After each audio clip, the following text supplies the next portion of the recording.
Hello and welcome back to another episode of From the Commentary Box. I am so excited to introduce today another one of my lovely guests, which is Fontaine Wright. Now, Fontaine is a former Team GB badminton player. She bagged #1 in England and she started playing when she was just 12 years old. How are you doing, Fontaine? Hello, I'm very good, thank you. Thanks for having me on. No, thank you for joining us. So let's start at the very beginning. It's always the best place to start. Paint me a picture of what little Fontaine was like and how badminton came into your life. Oh wow, it feels like a long time ago. That does now. So I guess I was, a ball of energy. I had far too much energy probably for my mum to manage. So she did just throw me into all kinds of sports. I did swimming, I did triathlons, athletics, trampolining, gymnastics, like you name it, I've probably given it a go. But when I was about, what was it, like 6 years old, having short tennis lessons down at our local leisure centre, and my granddad was like, come on, let's just go and play a bit of badminton and have a knock around. And I just took to it like a duck out of water. It was just, my hand-eye coordination was there, and I think they probably knew it was there because of like me playing short tennis. And for those that don't know, when you play short tennis, it's either on like the smaller version of a tennis court, or they used to lower the badminton nets and you just play like on a badminton court basically. So my granddad would just put the net back up and I'd just give the badminton racket a swing. I just loved it. And it was just something that I played all the way through like my kind of younger teenage years as well. And then it wasn't until I got scouted when I was like 12, about 12 years old, 11, 12 years old by the England team. And they asked me to go and do some trials. I'd already played for Warwickshire County at 9 years old. My sister was playing badminton as well, and she's 3 years older. So we were at a county match and I'm just like running around like a lunatic. She's trying to play badminton, and they needed somebody to stand in because another child was ill or something, and I filled in. So like at 9 years old I was playing for Warwickshire County, and then 12 years old I got scouted by an England talent scout, and kind of I guess that was then the start of it. I continued to play lots of different sports up until I was about 15. But then that's when I made the decision that actually badminton was the sport that I wanted to focus on and really kind of be the best I could be basically at it. Yeah, absolutely. Was there a contention for you saying you were doing a few other sports? What were the other sports that were in contention? Yeah, so athletics was one. I was more of a sprinter than anything else. Anything longer than 200 meters, I was like, no, it's not for me. My mum and my granddad have both ran marathons, and I think they probably would have loved for me to be a marathon runner, but I was just, my body shape is not for me. I'm a sprinter all the way, like explosive power, that's me. So athletics was one. I would have loved to have been like a dancer or a gymnast, but I grew a ridiculous amount when I was kind of coming through puberty. So when you suddenly come back from school, and I was like head and shoulders and the rest taller than everybody else. So it was a little bit like, gymnastics probably isn't for me, or dancing. And I was a really good swimmer. I swam for Coventry. I'm hypermobile joints. I was a butterfly. I did butterfly and front crawl. So swimming and athletics were the ones, but I don't know what it was. Well, I do know what it was. I just love badminton. I think just the variety that the sport gave me, and just I guess the challenges that I faced every time I stepped on court, it was never the same. Whereas swimming and just running kind of half round a bend on a track, it was, there's not that much variety in it. How hard was that decision for you? Because I remember when I was making my decision between, I was doing hockey really full on, and I was also kind of breaking into kind of the British champs side of rowing.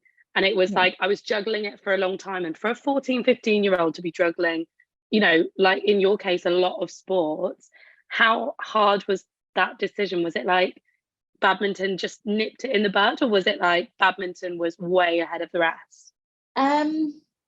Do you know what, that I've never been asked that question before, but I think badminton was probably way above the rest, but also my sister wanted to play badminton, and I just wanted to copy her. So that was kind of part of it. I think if she'd have picked swimming, maybe I would have picked swimming as well, but maybe not. But yeah, I think a lot of it was probably just to do with the fact that like, my big sister's doing it, so I want to do it as well. But yeah, and I also remember her getting a badminton racket for Christmas once, and I didn't get one, and I was gutted. Like, do you know when you just get that sibling, like, why didn't I get one? But I think, yeah, badminton probably was always, the standout one for me. I'm literally exactly the same with my older sister. Like, I'm the baby in the family too, and it was like, for us it was clothing though. I was like, she got that, I didn't get that. Everything she wore, I wanted to wear. It was like when I was younger, I didn't have a closet. Like, I just stole all of that. So, money saved already. Yeah, wow, exactly. Reduce, reuse, recycle. So you were obviously always sporty as a kid. Who was your kind of sporting hero growing up? So I don't ever really remember having like one sporting like superstar until I really decided that actually badminton was for me. My granddad was always like my hero, and he still is. Like, I think he could run marathons, he was a mechanic, so he could fix everything. He could go on the bike, we went swimming with him, so he literally could do everything. So in my eyes, he was like probably my sporting hero, and he coached me from like 9, 10, 11 years old, when I was properly playing badminton and learning how to really learn the skill of playing, up until I was 17, 18.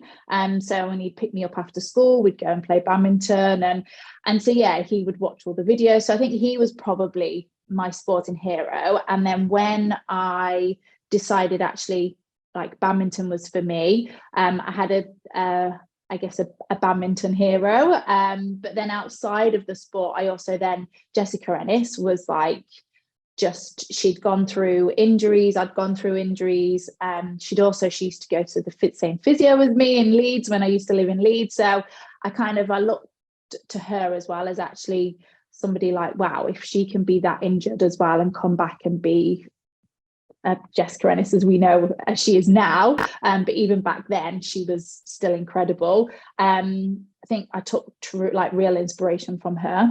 I'm sure your mum and your cousins, and you said your sister played, but I'm sure your granddad was on the sidelines a lot. Yeah. What do you think would have been his like proudest memory?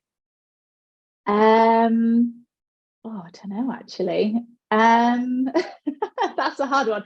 So if you ask him today, he would probably just, I don't know actually. He would probably say me winning the national championships, because that came after lots of injuries, lots of setbacks, financial difficulties.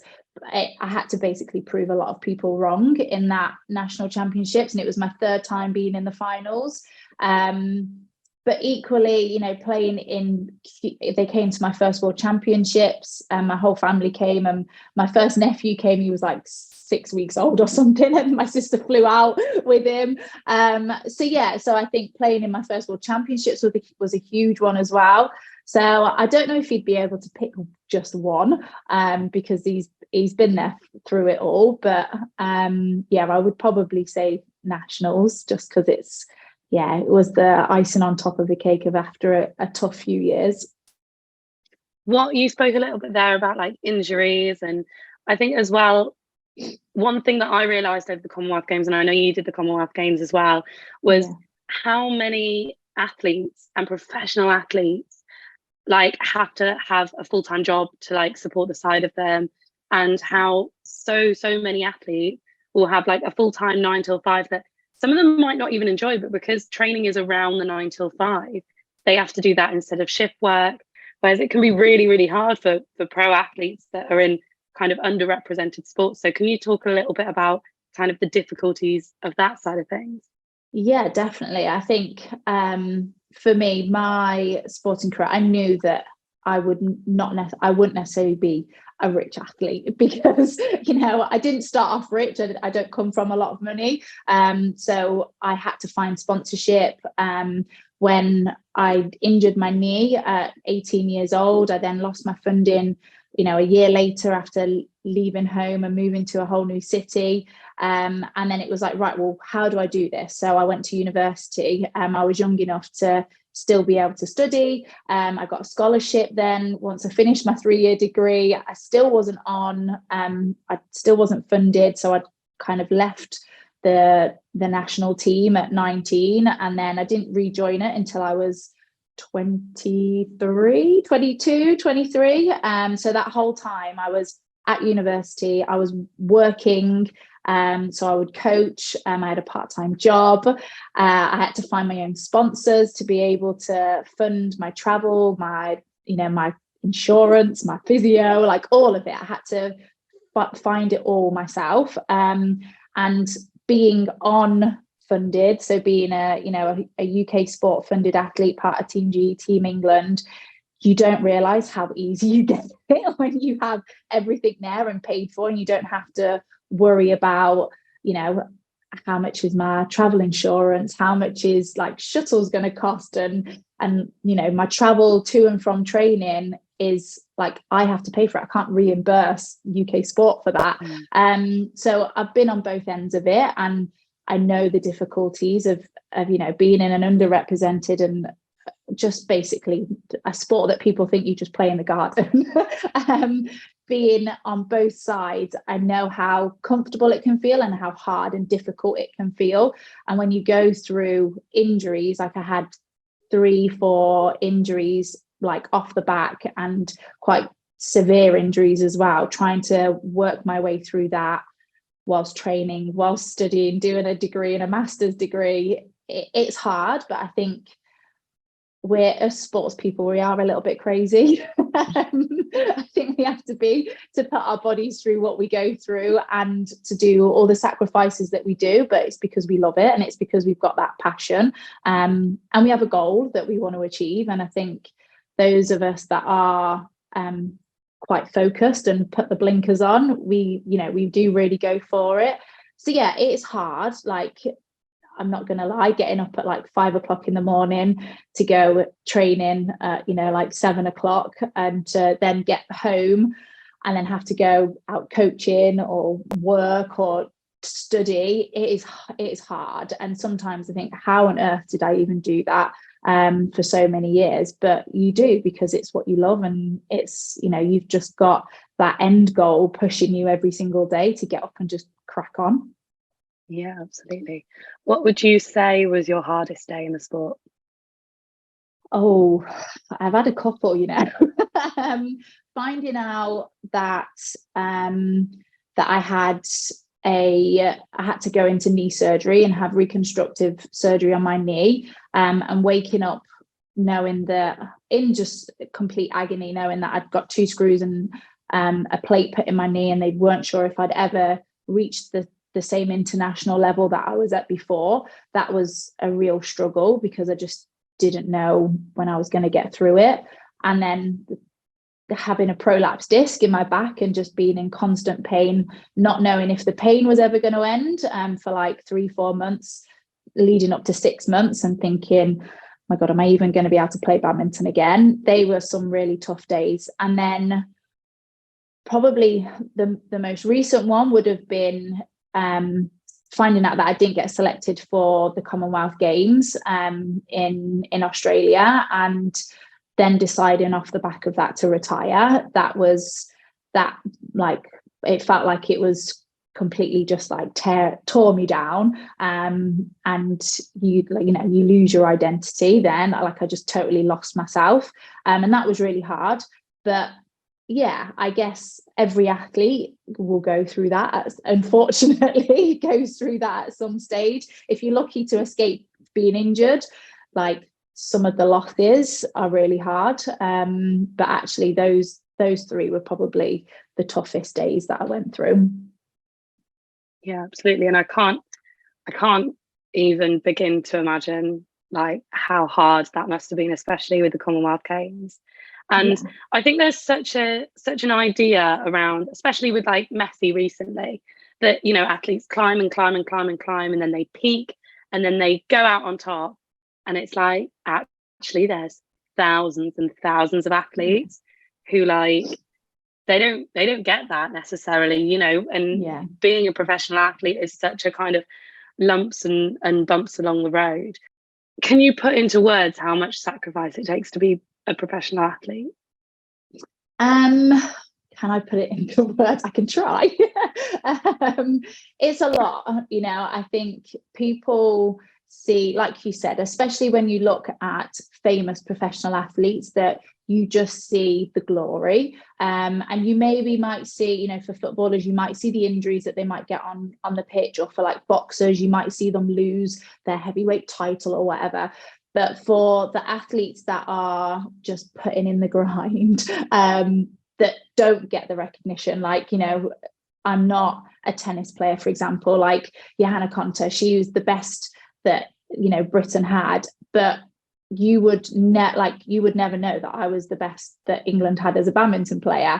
And the sacrifice that I've gone through to have got to that point, nobody knows about it, but very few people will know and understand. And they can go on, you know, social media and my LinkedIn and see, oh wow, she was number one in England and she got to the top 50 in the world and she got to travel the world. Like, what an amazing career. But actually the steps to get to that point, to put that highlight on my, you know, on my bio is a lot. And it took I guess it took a lot out of my body, but it also took a lot mentally out of me. And a lot of it you don't realize until you leave the sport, or until you retire, or until you get a setback. And then you kind of have to put things in perspective, and you have to reflect and look back on, you know, what has led you to this point. And you know, a lot of injuries, like my body just didn't want to do it. And I was like, why is my body failing me? Like, why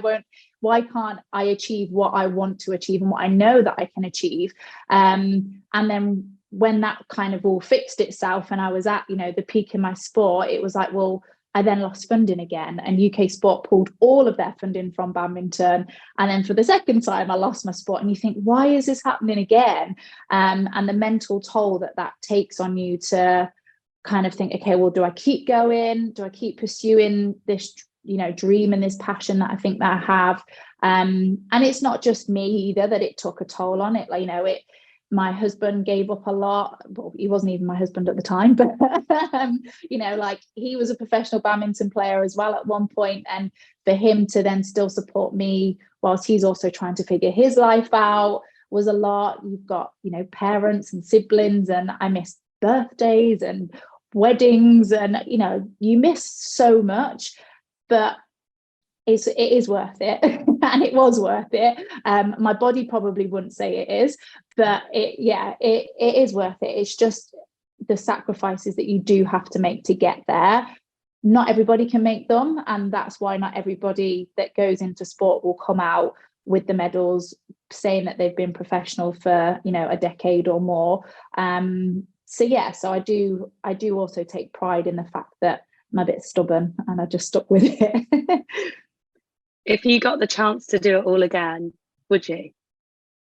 Oh yeah, 100%. Yeah. I do a bit of badminton coaching now, and when I go, like, being at the Commonwealth Games and being the host and presenter there, and just being amongst it, like, oh, just that feeling, like, that's the thing that I miss the most, is just that, like, euphoria that you get when you step onto court, when you win, when the crowd are cheering. And I guess that's probably why, you know, like yourself as well, we go into roles like this where you get that little slice of that buzz, of that uncertainty of what's going to potentially happen, but you know if you step up to the plate, it will go well.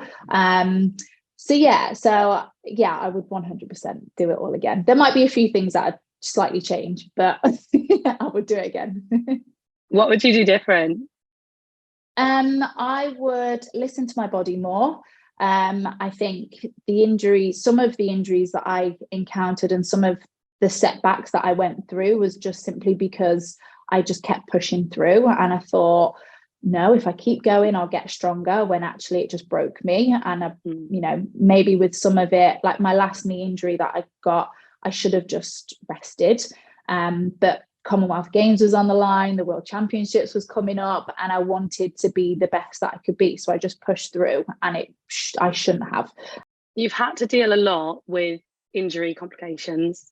If there is a kind of up and coming athlete that's out there listening to this right now, just maybe missed out on a really big kind of championship selection because of injury, what's your advice to them with bouncing back? My advice would be, and this is really cheesy, but don't give up.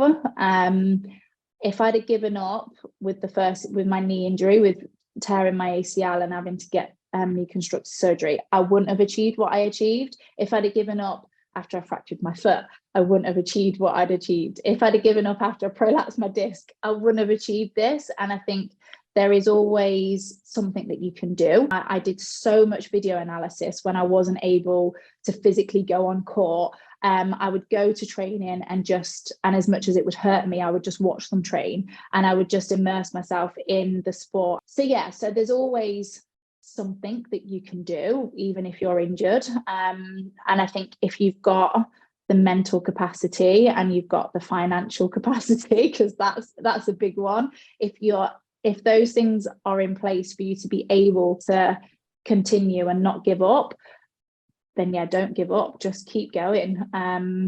Because I am testament to show that actually if you do, like, you can have a pretty good career out of it. I do have to touch on something that you said earlier, and that was, I think it's the World Championships. You mentioned that you were in the finals 3 times. The national championships. What was going through your mind after the second national championship final? When I lost. How did I lose that? And I'm never going to let this happen again. They were the two things. And I'd had a whole weekend of playing badminton, and Monday morning I got up and I went to training, and everyone was like, what are you doing here? Like, have a day off. And I was like, no, because the hurt of me losing in that final is like, it's too much. I wanted to right those wrongs straight away. So the second time I lost, I'd just been selected to play for England as well as a senior. So to kind of go into a national championships with the expectation of Fontaine should win this nationals, it was a lot, it was hard, but I knew that I could do it. And then when I lost, I was like, I can't believe I just lost that. And it wasn't because I played well and I lost. I played badly and I only just lost, but I didn't play to the best of my abilities. And that was because I let the pressure get to me. I let mistakes get to me. I let, her, the girl that I was playing, I let sort of, I guess, her get on top of me when I shouldn't have done. When I knew that I could beat her, and I didn't lose to her after that. I didn't lose to her. But I thought, I can't believe I've lost that. And I wanted to get back on court and do it again. And I was gutted. So then I thought, right, this is never going to like next year, this is not happening. I'm not going to lose. And from that literally that next day in training, it was all geared towards me winning the next nationals. As far as going into that next nationals, what was the kind of standout emotion? Were you nervous, or were you overwhelmed, or were you like more focused than you ever have been? Can you remember? A mixture of emotions. I always got nervous before I played, always, like, even if I've played a university match and it was like I knew that I would win, with one hand tied behind my back, I always got nervous. So I learned how to manage those nerves by the time I got to that point. But I decided I was going to do one game at a time. And the first match, I didn't even think about getting to the finals. I just thought, right, first round, who am I playing? What have I got to do? What are my tactics? Let's get the job done. And I did. I was on court for like 10 minutes, I think, and like literally on and off. And yeah, I just approached it in a really, I guess, level-headed mindset. The overwhelm was there at times, especially going into the semis, because I was playing a young badminton player that is she now number one, I think. Yeah, I knew that it was going to be tough, but I thought, I know what my strengths are. I know what my tactics are. I'm just going to focus on that, and I'll deal with if I need to change it when it comes. I'm not going to worry about any other outcome. But then also visualization. I visualized myself winning every single match. So I knew I loved my outfits, my badminton outfits. So I knew what I was going to wear. And I'd been into the hall, so I knew what court I was going to be playing on. And I would quite literally visualize myself in my outfit, in whatever dress or skirt combo I was going to wear, playing that game and winning. Yeah, I guess the waves of emotion, they don't stop. They come in. You just learn how to control them and learn how to work with them. Yeah, absolutely. Did you meet the same girl in the final? No. No. Oh, that would have been exciting, wouldn't it? I know. So she actually, I think she retired just maybe 6 months after she won the nationals. But no, I played a girl now, Chloe Birch. I played her in the final, and she's now a doubles player. She plays a little bit of singles still, but she's one of our best doubles players. As far as taking away from the sport, what's a strength that you've taken away that you're grateful to badminton for? And what's something that badminton's installed in you that you'd consider like more of a weakness? I would say what I've taken away is the resilience. Like, that was instilled in me through, I think part of it is just who I am, but equally the sport really forced me to have that inner dialogue with myself of, you can do this, even if other people are saying you can't. Like, I can, and I will. And then one thing that I wish badminton hadn't installed in me, probably the desire to want to get everything right, and to get that outside praise. I think a lot of athletes will probably feel this, in whether you consciously know it or not. We're not always, even if our results speak for themselves, we might not always go in the direction we want to. For me, I didn't get selected for the Commonwealth Games because somebody decided that somebody else deserved that opportunity. And that's really hard to take when you're the best that you can be and they're still saying that's not enough. That is really hard. And that, I guess, desire and want and need to get that approval from other people, I still have that now. Were you England number one at that time? Yeah. Yeah. Do you know what was going through their mind? Like, why? Yeah, so I wasn't funded, so I wasn't part of the England team at the time. Because we'd lost our funding. I was 28, so classed as a singles player, classed as kind of old and on my way out. The girl that they wanted to take, she is now a doubles player, and she was basically a win for the team because she could play singles and she could play doubles if they needed her to. They said that I wouldn't have won a medal. I mean, they don't know that, but that's what they thought. So actually, if I wasn't going to win them a medal, then let's just take the person that can play doubles and singles. Yeah, so it is hard. I think now I can see it from a business point of view that's what they decided to take, because they have to justify all their selections, but it doesn't make it any easier. And it's still really hard to even now, and even working at the Commonwealth, it was really hard because you kind of I would have loved to experience that, not only team feeling, but just that I'm playing in the Commonwealth Games for my country. That was something that I always wanted to do. Same with the Olympics. Olympics is slightly harder because there's a whole qualification period, and the Scottish girl that went instead of me, she's incredible. And even if I hadn't have got injured, I might not have even been good enough to taken her out. So Olympics is another story, but Commonwealth, I knew that I was good enough to go. So yeah, it's hard. Yeah, absolutely. And I think as well, in the last couple of months about the British gymnastics, and a lot of people think that when you're a singles player, that it's all down to you, and it's you. Whereas actually, when someone else is kind of a puppet to the game, it can be really difficult to take. And did you kind of experience that? Yeah.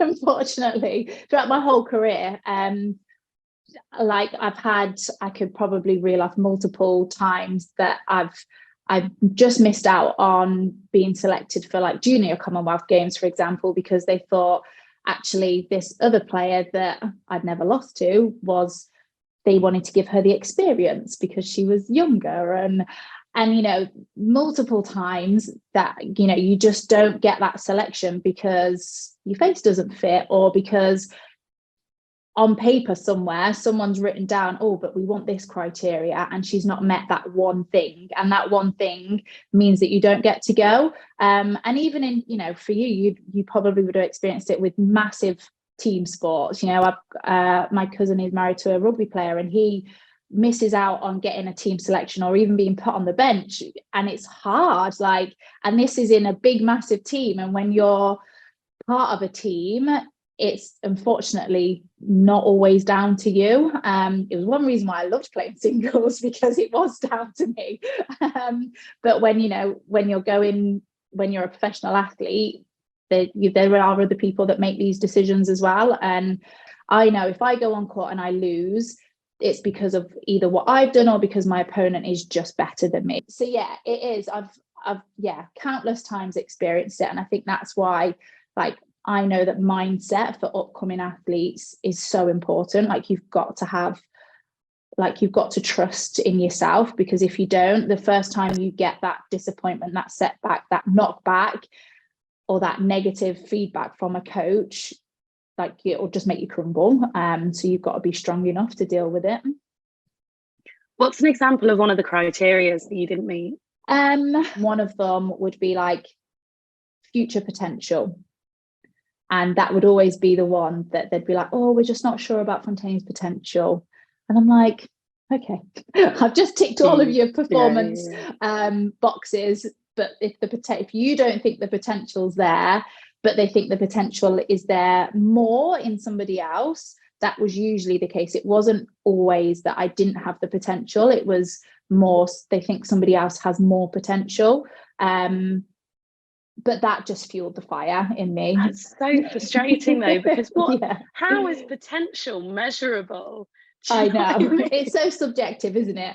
And yeah, I think one of our head coaches, when I was at university studying, he actually said to me, you're not a fully professional athlete because you're still at university. And I said, no, I'm probably more professional than your full-time badminton players, because I get up, I train, I go to lectures, I train, I do my university work, I've written a dissertation, I've competed for England, I've trained. So actually I'm probably more professional than your athletes that you've got full-time. And I don't think he liked that. But I did actually gain his respect in the end, because he realised that everything that I was doing, and I was there playing for England without being supported by the governing body. And yeah, I kind of proved him wrong, which is really satisfying. We've spoken a little bit about the hardship, but can you describe to me the first time you put the Team GB or the Team England kit on? Yeah. So as a junior badminton player, you're not desensitized to it, but I got used to it. When I'd been out of it because of injury and because of loss of funding, to then go back in it and knowing that I'd made that transition all off my own back. It wasn't because I'd been, put on this pathway and they'd coached me to it. I'd done it on my own, and representing England for the first time as a senior badminton player off my own back as number one, it was just the best feeling. The memories that I've got of that tournament and just being those first few years back in Team England and with Team GB, going out and, you know, playing, representing your country. It's just, yeah, there isn't any other feeling like it. It is incredible. And it just makes all of the difficulties worth it. Amazing. This podcast is all about getting to kind of know the people behind, you know, those sports that are kind of underrepresented in the media. How would you describe badminton to someone who's never played it before? Oh, fast, much harder than you think. It's hard, it's difficult. If you went and watched a badminton like match, or, you know, the best in the world or the Commonwealth Games or whatever, you would be so surprised at how exciting it is. I think, unfortunately, badminton doesn't translate on TV. You know, some sports just, you can't get the appreciation for it until you see it in real life. Even like boxing, for example, like when I went and watched AJ at Wembley, oh my God, like the size of him and just like how fast his arms move, like you can appreciate it because obviously we get to see it in slow-mo on TV and you can see how fast it is. But when you see badminton in the flesh and how fast they are and how accurate, like, because sometimes you can't even see the shuttle, like I think people really underestimate it, but it's exciting. And yeah, I wish it was more appreciated and it was on TV more. Like badminton and squash, I don't think I ever realised until the Commonwealth Games how quick they were. Yeah. And it reminds me a little bit of, you know, on Wii Sports when you were younger, and like they're both up against the net and it's like Yeah. So what 3 things make an amazing badminton player, would you say? You need the fitness, you need the agility, you need the strength, you need the power, explosiveness, like you need it all, skill, like the lot. So your physicality is really important. Your mindset is huge because at the top, everybody is physically just as strong as each other and fit and agile and skillful. So if you mentally have the edge over your opponent, like you've already won, basically. We always used to say at county, if you come up against Yorkshire, they think that it can beat you, even if they're like the worst player, they think they'll beat you. Just is something about that northern grit. So yeah, if you can harness that northern grit, then yeah, mindset is everything. And then I think just the passion and the love for it. If you're going to be a badminton player, it's not because you're going to make a load of money, it's because you love the sport. So yeah, physicality, mindset, and I guess passion is what makes a top badminton player. You grew up playing a lot of badminton with your sister and your cousin as well. Yeah. Big rivalry there? No, not really. So I was cousin, better. So. Yeah. No, my sister, she just wasn't. I don't want to say that she was lazy, because she still trained hard, but she just wasn't into it as much as me. And my cousin, again, she loved, like, she found university life and just, yeah, loved it and traveling. So yeah, I was the crazy one in the family that was like, no, this is what I'm going to do. I can so relate to that. I really hope my sister doesn't hate me for saying this, but so when we were at school, I was like really sporty, and I think she wanted to be sporty, and all of her friends were kind of like the whole A team. And she came home one day and she was like, "Oh, Dad, like I don't know what to do. My whole friendship group is in the A hockey team." This was at like primary school, and she was like, "I don't know what I want to do." And then she was like, "Oh, I'll become the goalie. The goalie doesn't have to do any running." And then she ended up going to like local county, doing our like women's A team when she was like 13, and she became like a really hot goalkeeper. Nice. And but she didn't want to do the running. She found a niche. Some might call it lazy. Ella, I'm not calling you lazy. But no, definitely. Joe, it's the Brilliant. same with badminton players. If they used to be a singles player as a junior and then they became a doubles player, we'd be like, yeah, it's because doubles is easy. That's why. There's 2 of you on court. Less space together. Yeah, exactly. Do you think badminton is a male-dominated sport?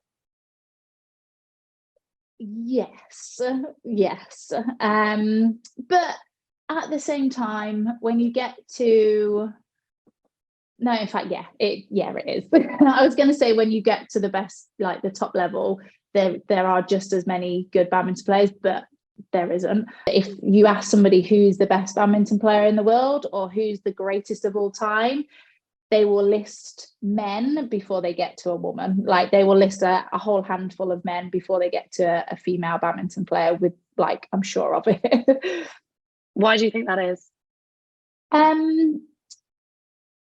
I think it is because the men that they would list, they have been at the top of the game for a long time.